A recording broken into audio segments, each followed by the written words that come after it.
Ready? Ready as I'll ever be. Okay.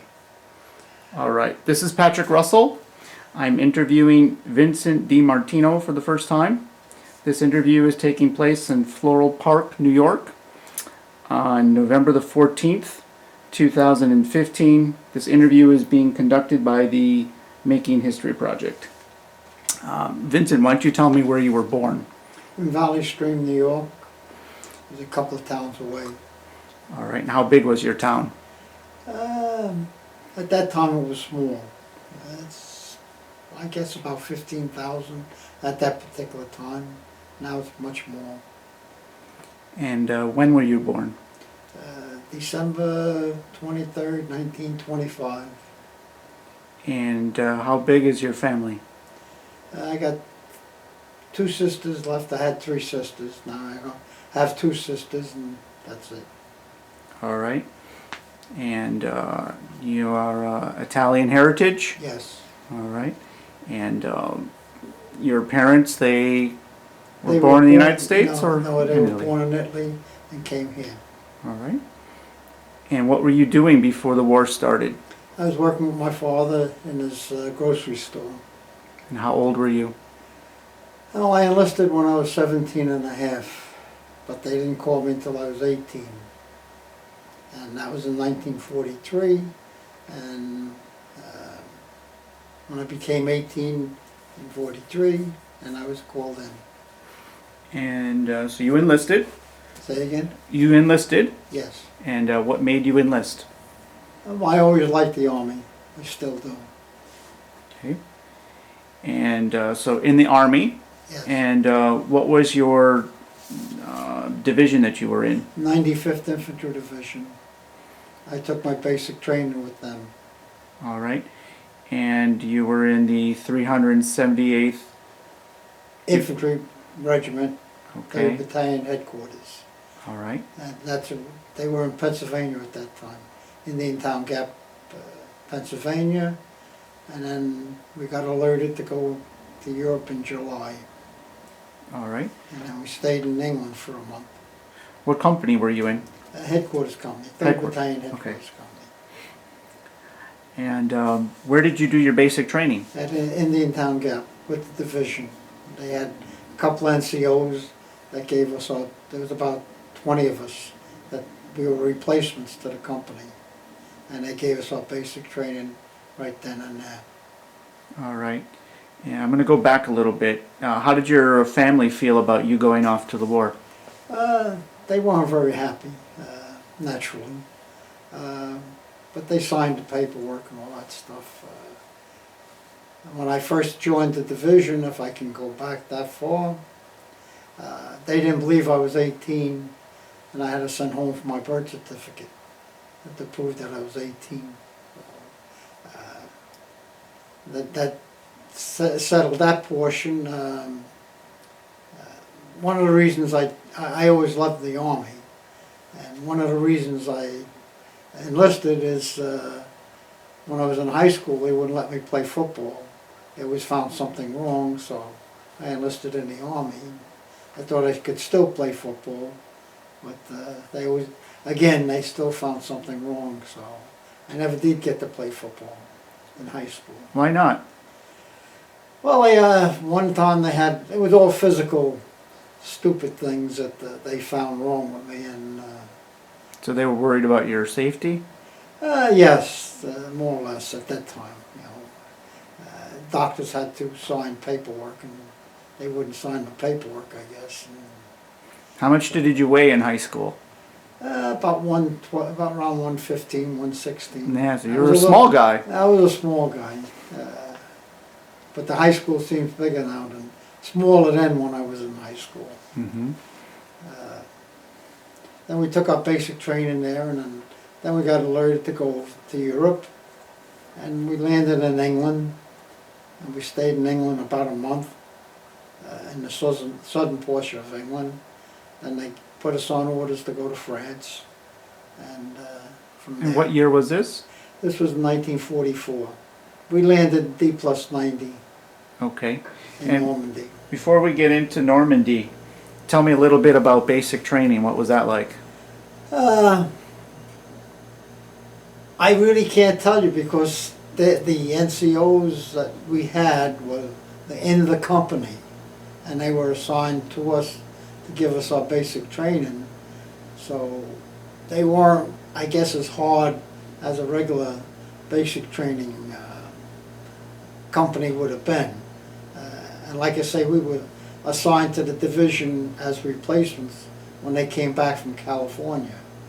And I guess there was about 20 of us, like I said before, that took the basic training. When the basic training was all over with, some were transferred to other places, and I stayed right there with the company. I wound up in the AntiTank platoon as an armorer, ammunition handler. And we took all the training that we needed to do on the 57 millimeter anti-tank gun, and we went through all the type firing and all that other stuff that goes with it. And like I say, when July came, they decided to send the division over to Europe, and that's where we went. And from we landed in Normandy, and then got on a 40 and 8, which is a freight train.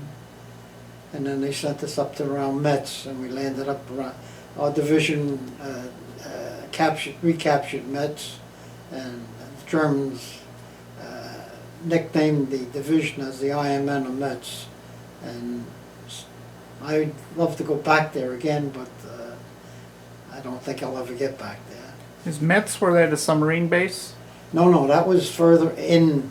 That was on the, more or less near the German border, the Alsace-Lorraine area of Germany and France. And it was the first time it was recaptured, and we were assigned to Patton's Third Army when we got to France. I'm going a little bit ahead and a little bit back, but like I say, the 40 and 8s was like a freight train, which meant 40 men or 8 horses, and that's how to get the 40 and 8. It was an uneventful trip.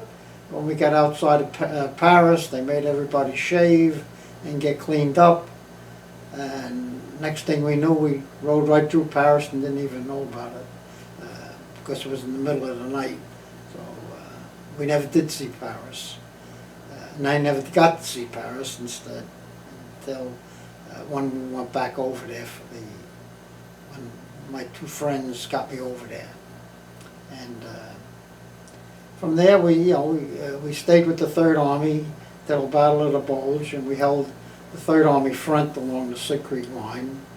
And then when the Battle of the Bulge was over, some of the units were involved in the Battle of the Bulge. And then we got transferred to the Ninth Army, and we did all the rest of our fighting up in the rural pocket until the war ended. And then from there, we were sent back to the States. We had a 3rd Division to go back to the States. As I learned later on that we were supposed to have been on the 3rd wave of the invasion of Japan, or the 2nd wave, one of the 2. But by that time the war had ended in Japan, and they broke up the division, and I got sent to Camp Atterbury, Indiana. And from there I got discharged. That was in 1946, and I hadn't graduated from high school. The day after I was out of the Army, I was back in high school and graduated high school. At that particular time I had a year and a half to go. But How old were you when you went back to high school? I think I was about in my about 20, I think. And how did that go? How did the other students receive a soldier? Well, I think the teachers didn't know what to do with us, because whenever they wanted to have a smoke break, they just walked out of the class, took a smoke, and they didn't really know what to do with us, but they accepted us. And it wasn't just you, there were a bunch of you? Yes, there was about, I guess, 15 to 20 of us that went back to high school that hadn't graduated, because someone went in before me and someone went in after me. And did you join the football team then? no, I was too old then. Then I was too old. And like like I said, I had a year and a half to go, but came June, they asked us to take the Regents. And in New York, you have to take a Regents to graduate. So if we took the Regents and we passed the Regents, we would graduate from high school. So I still needed a half a credit to get my diploma. So I went to summer school, got the half a credit, and graduated that year. So, and then I still was working with my father and my mother in the grocery store. And came 48, I decided to go back in the service. So I re-enlisted into the Army again. Only this time I went to school, and I went down to Georgia for mechanical school. When we finished the school there, we were sent to Japan, Tokyo, and I was a mechanic in the Signal Battalion, 71st Signal Battalion. What did you work on? All kinds of, all the trucks, the Jeeps and trucks and stuff like that. That's all they had was trucks and Jeeps.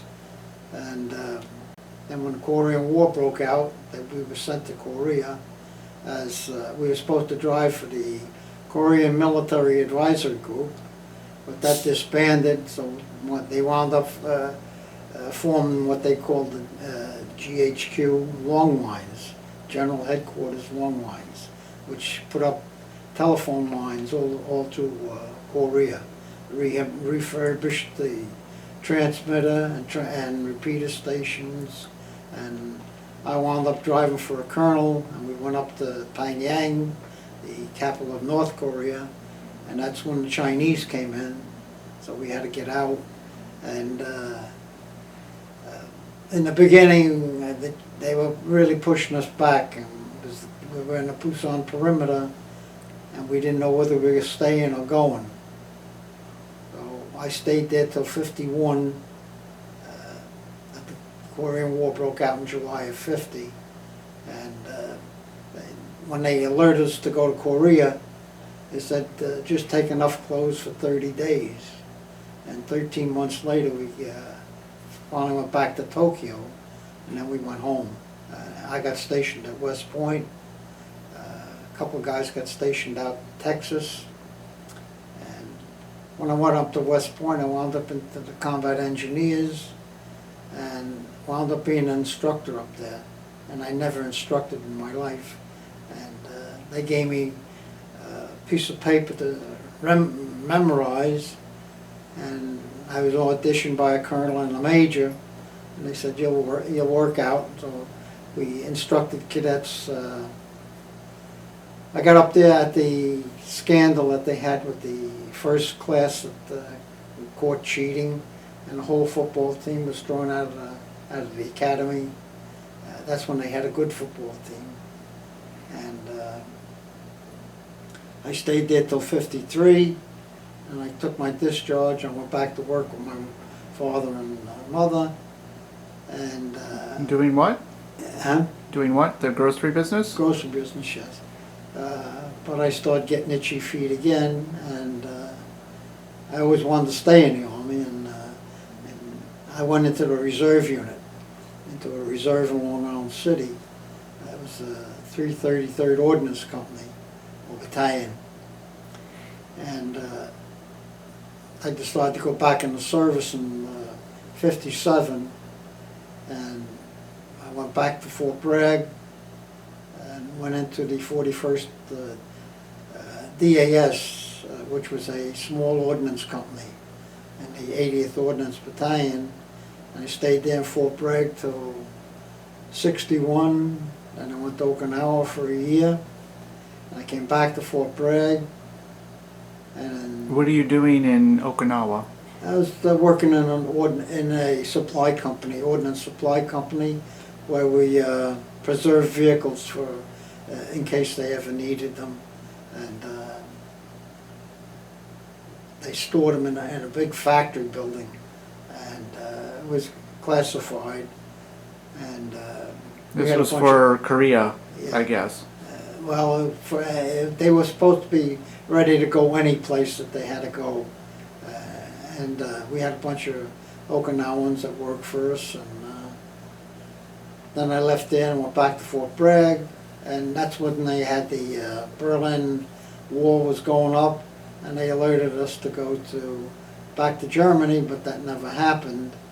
And finally in '63 I decided to, when I re-enlisted again, I enlisted to go to Europe, and I was stationed in Straubing, which is in the bottom portion of Germany, Austria, and Czechoslovakia, right in that little corner by the Danube. And I stayed there in the 8th Ordnance Company, I think it was, as a mechanic again, and a squad leader and whatever. And from there I went to Murnau, Germany, as an instructor. I wound up instructing in the mechanical courses. So I stayed there for a while.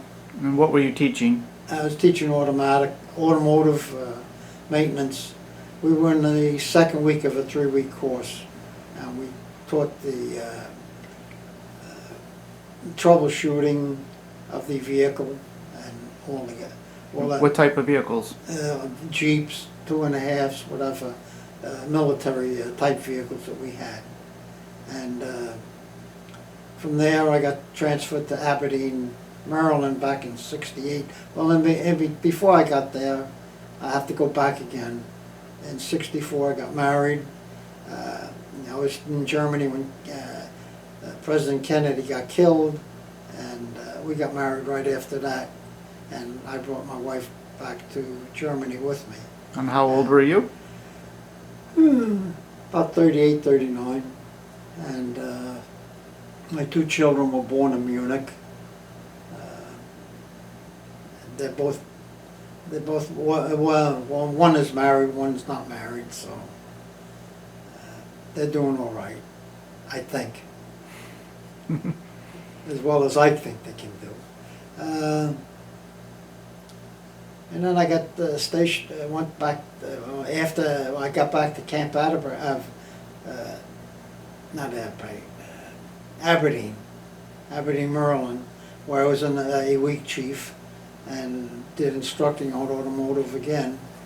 And about a year later, which was in '68, then I got shipped to Vietnam and was in an ordnance company there outside of Zion. I don't know how to spell it, but I forgot how to spell it. I stayed there till '69. Doing what? I was a shop foreman at that time, and I would have been the first sergeant if I stayed there, because they were getting a new first sergeant, and I was a ranking E7 in the company. So, but that didn't happen. So, and then I got transferred to Fort Hamilton until I retired in '70. And then after '70, I had to go to work and support. And I worked as a parts manager in air conditioning. And worked there until I finally got retired for good. And then I worked part-time. And then I got involved with the VFW, Veterans of Foreign Wars. And then I wound up being a hospital chairman for the Post. And then I wound up being a hospital chairman for the Nassau County Council. And I do a lot of other things. And, what do you do as a hospital? well, as a hospital, we help out with the recreation. I was helping do claims for veterans that needed to put a claim in. Just helping them out. To file claims and how to do it and whatever. And I also helped out with recreation, as they would come to me if they needed money to run a program, and I would get the money from the Veterans of Foreign Wars to do. And I also ran post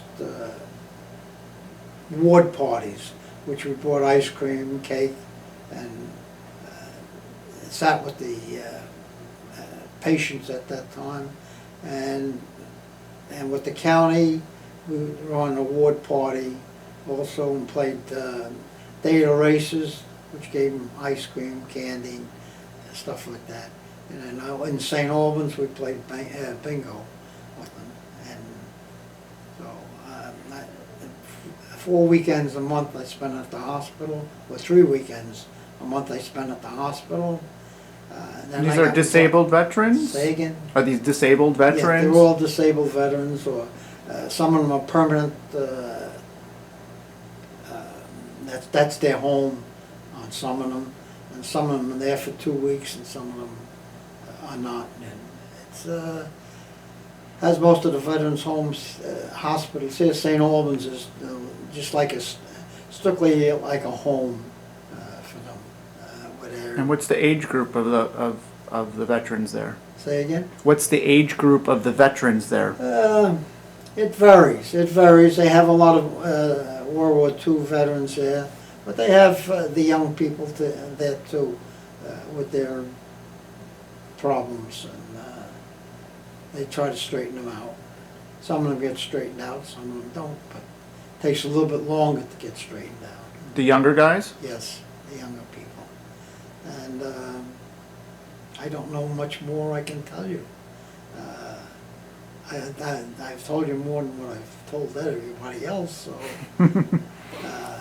the other thing I do is an honor guard, which we do the final rites for any veteran that passes away, which our government don't have time to do or the money to do it with. We do it for nothing. I've already got over 200 missions, and I've only been with them about 2 years. So you go to funerals? We go to the cemeteries. We do it at the cemetery. We do the bugle, we do the firing. Sometimes we do the flag folding. But it's a payback. It's all a payback for me. What I've gotten out of the military, it's all a payback to me. Mm-hmm. I enjoy every bit of it. Good. Let's go back, if you don't mind, to World War II. Okay. You're telling me earlier that you were an ammo handler for the 57 millimeter anti-tank gun, right? Yes. All right. And tell me a little bit about what that entailed. Well, the 57 anti-tank gun was a gun supposedly to disable a tank or stop it one way or the other. It wasn't, the German tanks were much more armored than what that particular weapon could handle. It would if you fired at the side of the weapon or into the tracks, you could stop the tank. But as far as a head-on with the armor the German tanks had, would not help it, hurt it anything. We fired our weapons only once. And that was a covering fire as they crossed the Moselle River going into Metz. And that, each squad, there were 3 squads in the platoon, and each squad was assigned a rifle company. And we followed whatever rifle company there was, we followed along with them in case they needed us. Luckily for us, we weren't needed, but we were there if they did need us. There was an anti-tank company in each regiment, and they might have done most of the work that had to be done. As far as being in the Siegfried Line, when we were holding the 3rd Army front, as they went up to the Battle of the Bulge, we were right there in the middle of the Siegfried Line, and there was a pillbox right across the way from where we were billeted, and every morning we would watch them shell it, and all they would do is knock the snow or the frost off of it. They wouldn't put a dent in it. So, but every morning they would fire on that particular pillbox. Whether there was anybody in it, I don't know.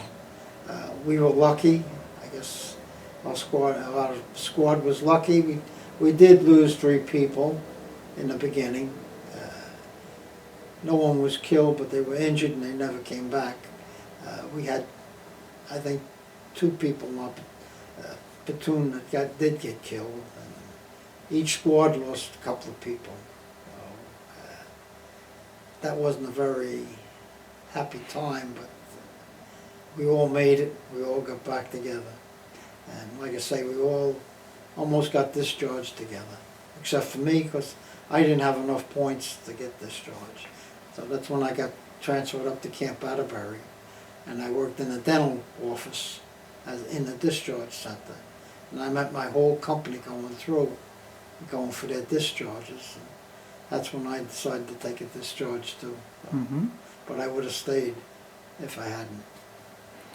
So through the whole course of World War II, your particular anti-tank gun fired only one time? Only fired one time, yes. Were you the one that loaded it? Say again? Were you the one that loaded it? Yes. Okay.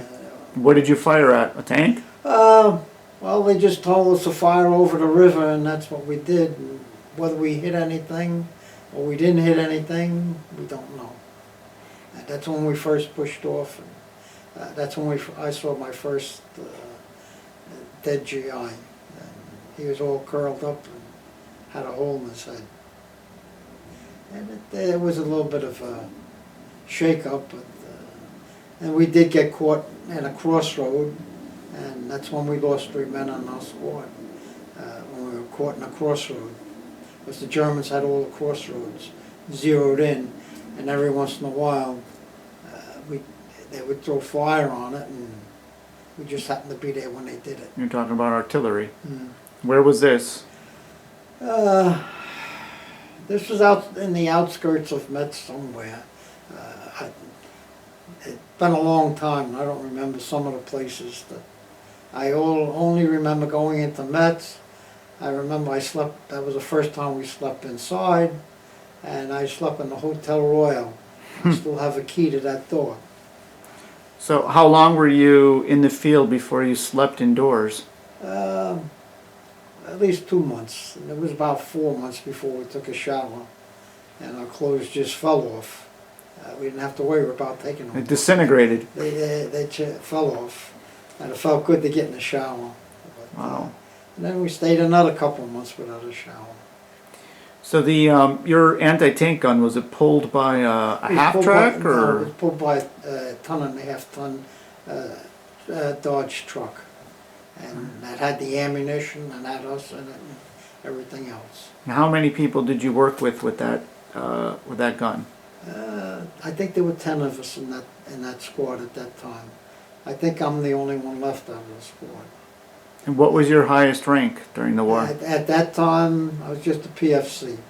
I got discharged as a sergeant because at that time, if the war was over, they were promoting people just to keep them in, but I took the sergeant stripes and went home. Okay.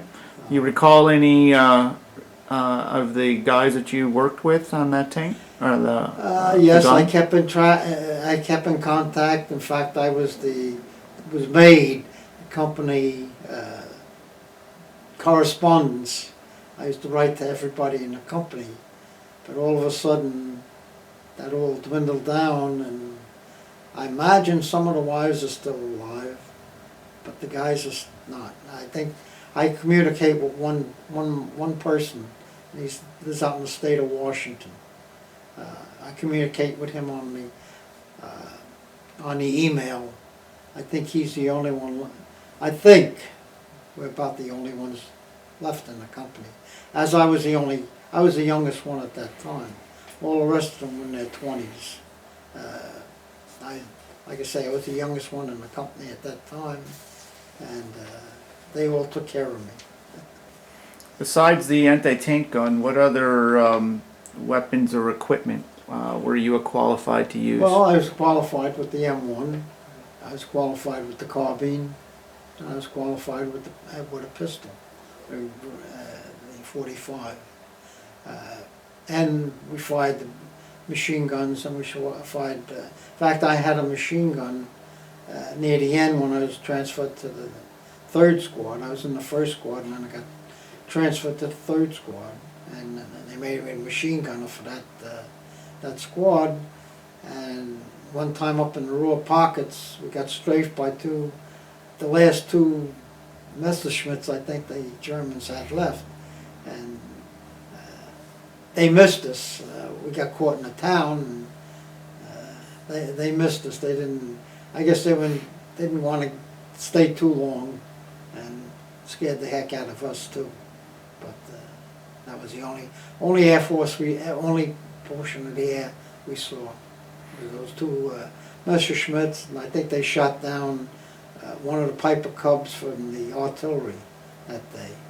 And we didn't know that either until it was all over with. But that was the only time we saw any German aircraft at all. And I guess I could have shot them down if I stayed on the truck or whatever. Mm-hmm. When you landed in Normandy, it was, you said D-Day plus 90? Yes. What did you see? Well, really, we didn't see anything, because it was like a makeshift pier that we got on.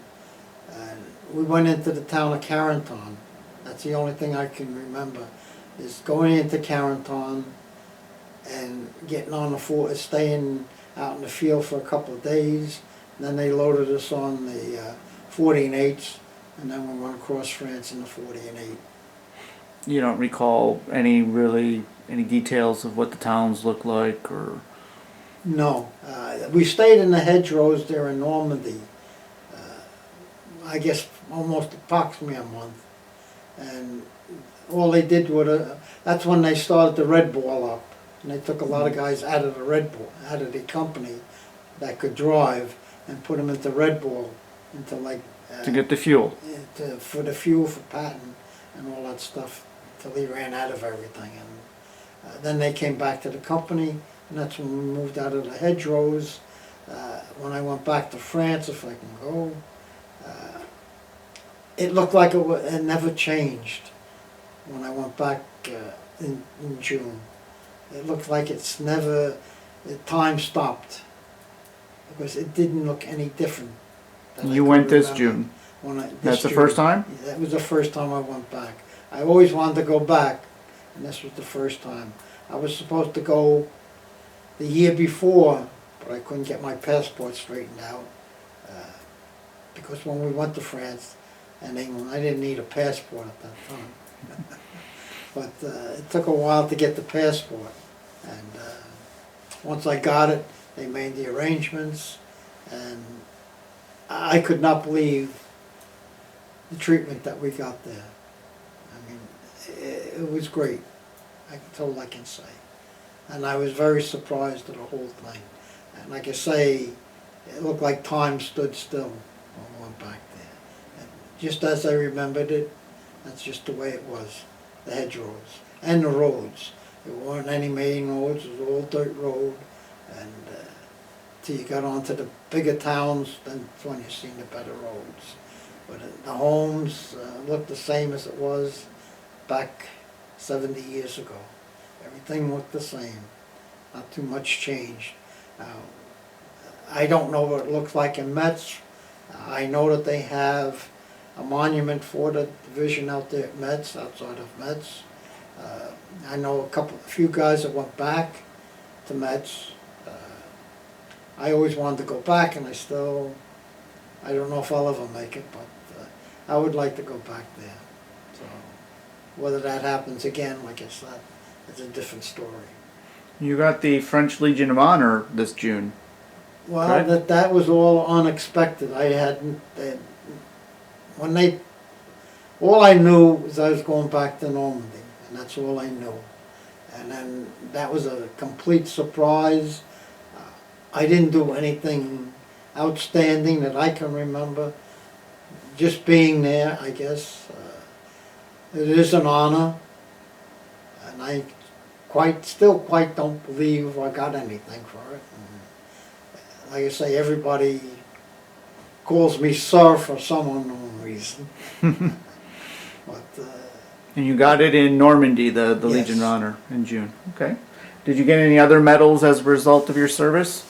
Other than the combat infantry badge, that's all. and a good conduct room. And the ribbons from Korea and Vietnam. That's all. And tell me about Metz. Were you involved in any of that action to retake Metz? Well, we held we had relieved the 90th and the 5th Division. And like I say, being in a tank platoon, they put us in one spot, and that's where we stayed until we were told to move out. And, like I say, we were out in the woods somewhere, out in the field.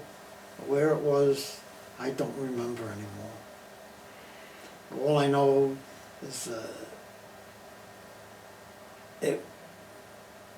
because of the way our squad was set up, I wound up pulling the first trick of guard, then I got the other people to relieve me. And we lived in dugouts, and like I say, where we were, I never did know. And I don't remember anymore. I know we spent Thanksgiving of that year in a farmhouse. That's where we had our turkey and all that stuff, but that's all I can remember. A few things that I do remember, where it was, I really don't know. And what about the Battle of the Bulge? Were you involved in that in any way? No. Like I said, we held the Third Army front. I can remember at Christmas Eve, we had been pulled off a line and went back for a rest. That's when we got our first showers. And where was that? It was in France. It was in Bulge or Cume, something like in that area. And then they moved us back up to the front again, up to the Siegfried line, and that's when we rounded up a bunch of civilians and put them all in one big house. And it was Christmas Eve, and they started singing Christmas carols, and I was on guard, and I was kind of upset about that, but it was my first Christmas away from home, so. This is 1944. This was 1944, and it was a sad thing. It was a very sad evening that evening, and I was very upset about them singing Christmas carols, but as I realized later on, Christmas carols is a national thing, or it goes on all over the world. And just sung in a different language, that's all. Mm-hmm. Were you ever injured in your service in World War II? No, I lucked out. We did have a shell laying right next to us. I was in the ditch. That's when we were caught in the crossroad, and that's when we lost 3 men in the squad. And I can remember that shell landing right next to me. Like I say, I was in a ditch, and it landed on top of the road. So it shook me up a little bit too. And these were 3 guys that you worked with all the time? Mm. Yeah. And that was difficult, I guess, to absorb? Say that? That was difficult to absorb that day?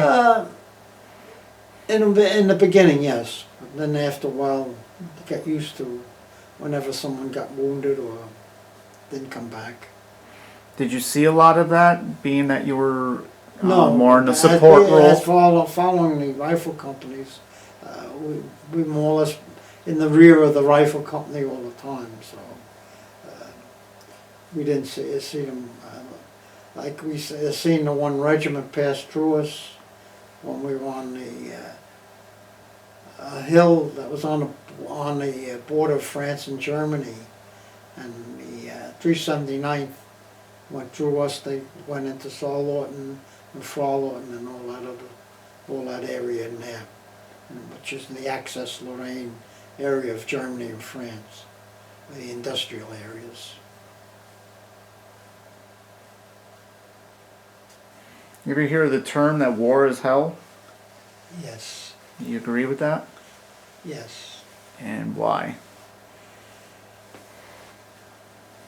Because it's everyone's little piece of hell, especially when you know or miss a friend and you think about the friend.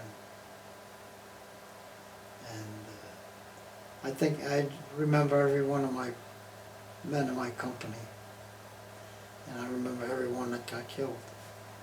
How many was that? I don't know, maybe I got post-traumatic stress, I don't know. Okay. But I can remember the plane strafing us, I remember every one of the people that got, how each one of them got killed.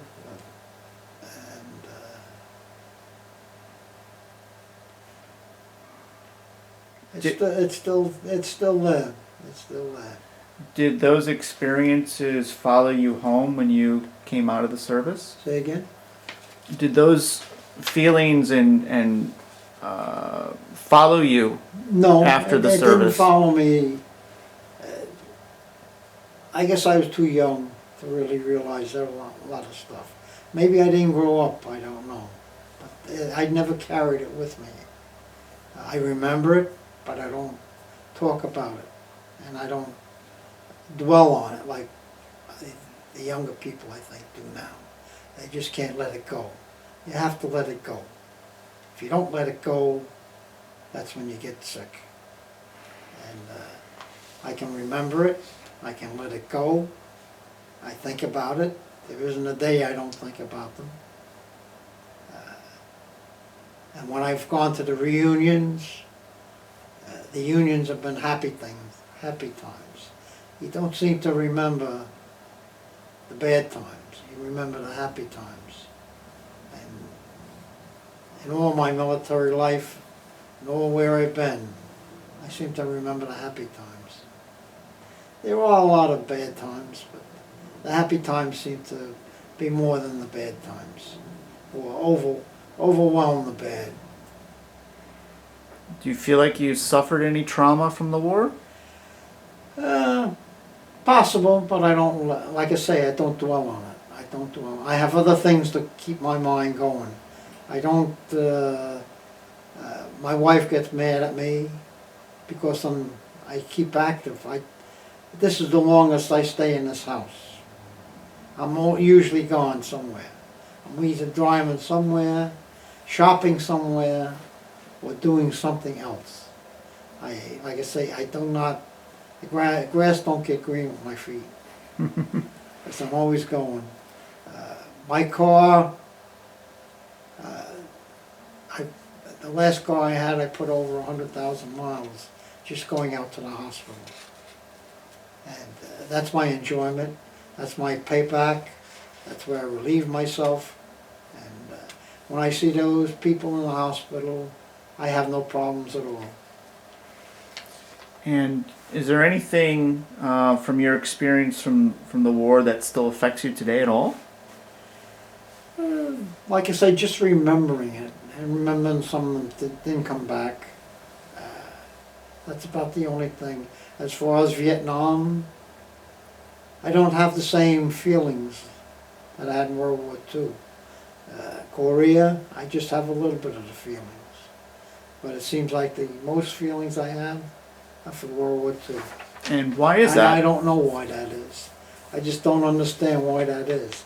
I guess the camaraderie is not the same from one group to another group.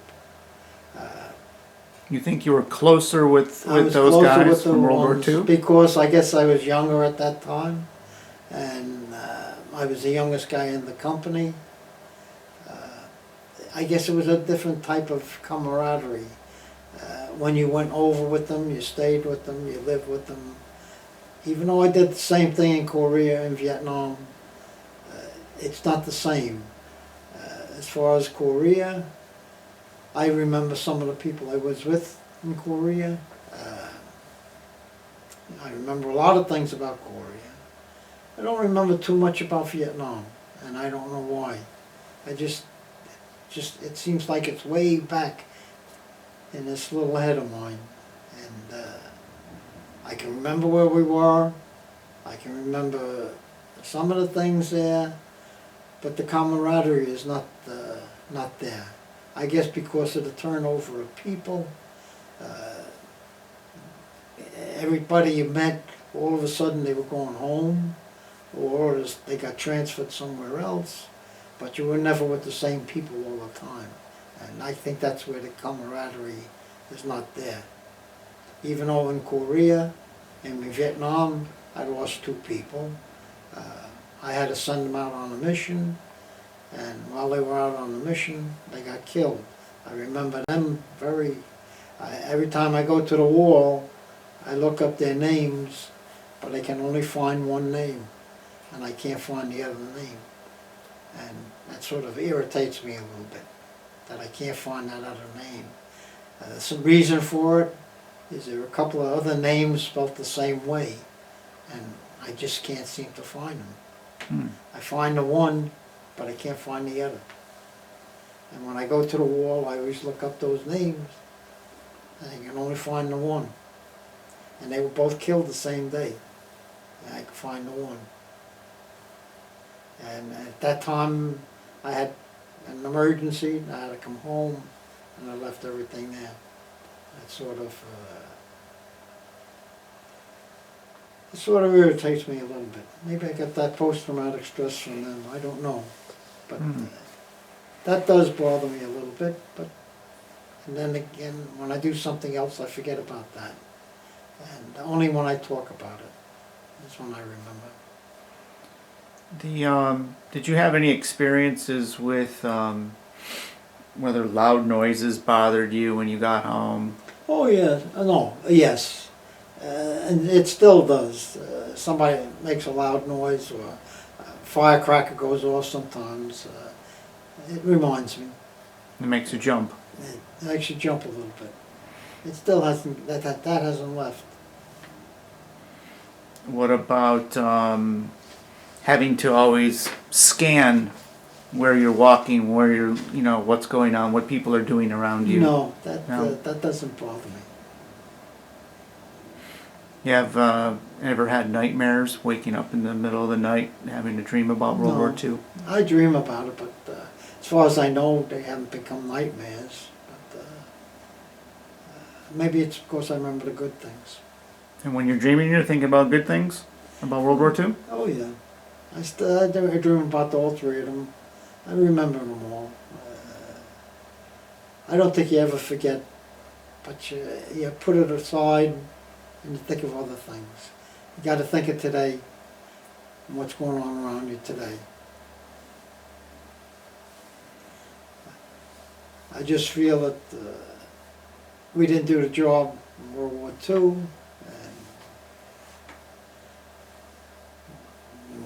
and the other 2 wars that we didn't win.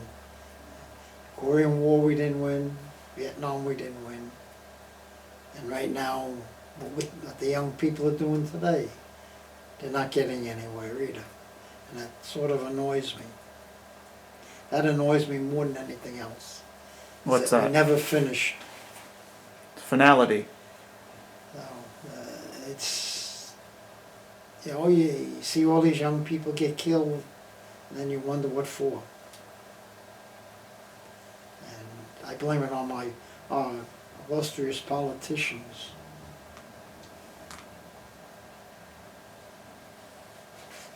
They should make them go out and fight instead of us. See what it's like. And in your work at the Veterans Administration and when you go to the hospitals, tell me a little bit about the differences between the veterans that you may notice being a veteran. Well, like I say, they're all ages, all sexes, and like I say, when you go out there and you see them, you think you're lucky stars that you're not there. And if you have a problem that day, and when you go out there and you see them, your problem disappears. Because they have a bigger problem than what you have. And that's the way I look at it. To me, it's a therapy when I go out there. They have a problem. I don't have a problem. problems of mine are very small compared to their problem. I mean, I could be one of them instead of being sitting here talking to you. Mm-hmm. I could be one of them. It's very easy. In another month I'll be 90. And whoever expect, to me, I never expected to go this far. I don't think the Army expected me to go this far either. So, I'm happy about it. I mean, everything I do is a payback to the Army for what they did for me. They did not do anything wrong for me. I know people hate what they did. I don't hate what I did. I think I did some good somewhere. And that's why I do what I do today. It's just a payback for what I've gotten best medical care I could get. At least I feel that way. My wife gets good care, so why should I worry? And how do they receive you? So when they see you, do you get any kind of difference between the different veterans when they talk to you? No, because for the hour and a half that I'm there, you don't have that much in common with them. You get friendly. Some of them there are, like I say, that's their home. And as you go in each month and they're still there, then you get a little friendly with them and you talk to them. Then when you go there, and sometimes you see different people. Like in the ward we go to at Northport. It's a 2-week tour for them. They're only there for a couple of weeks. Normally when we go there, it's always different people. So you don't really get that attached to them. You talk to them, you joke with them, but you don't get that attached to them. They're there for different reasons, either alcoholic or psychiatric, and they're all,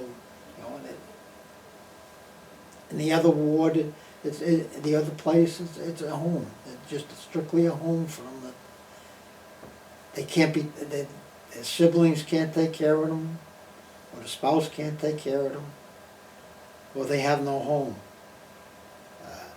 Like with the honor guard, once a month they do out at the Calverton National Cemetery. They do what they call an NOA, no one in attendance.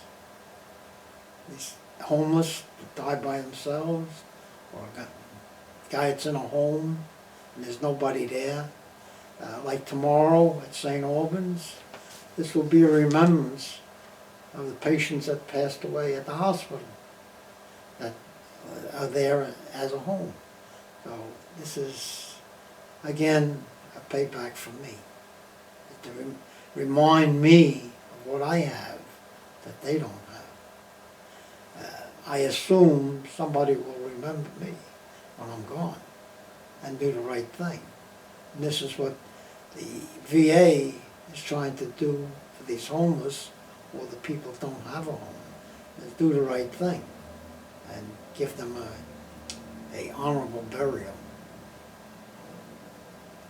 It's maybe some of the stuff that I'm saying don't make any sense. Sometimes when I talk about it, I don't make any sense with myself. So, this is why I may be the way I am, as still happy-go-lucky.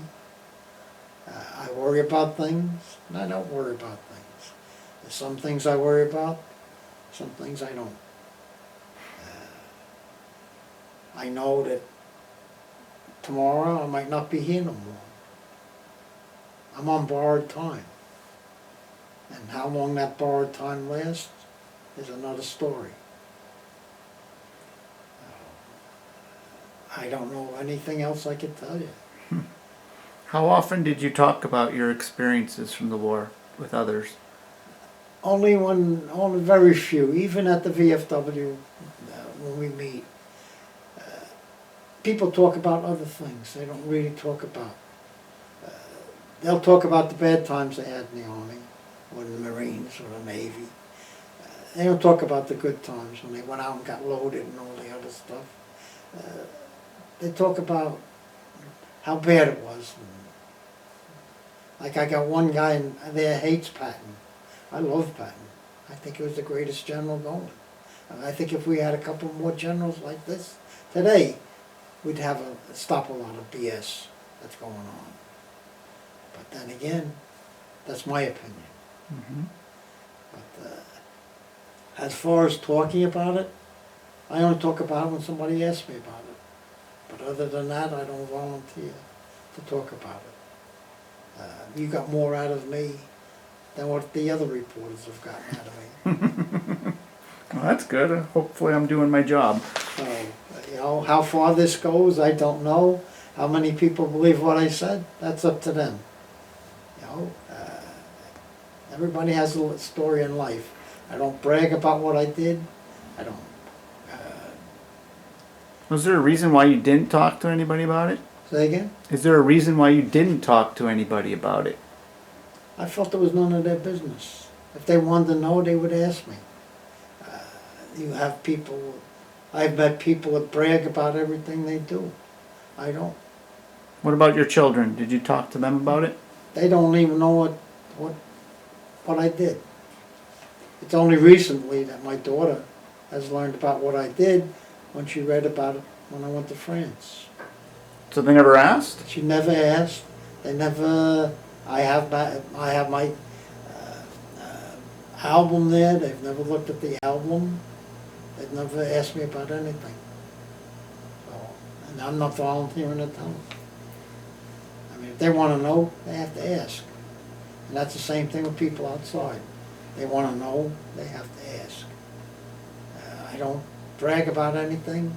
I don't make myself bigger than what I am. I'm just what I am. You take me for what I am, or you don't take me for what I am. And do you think a lot of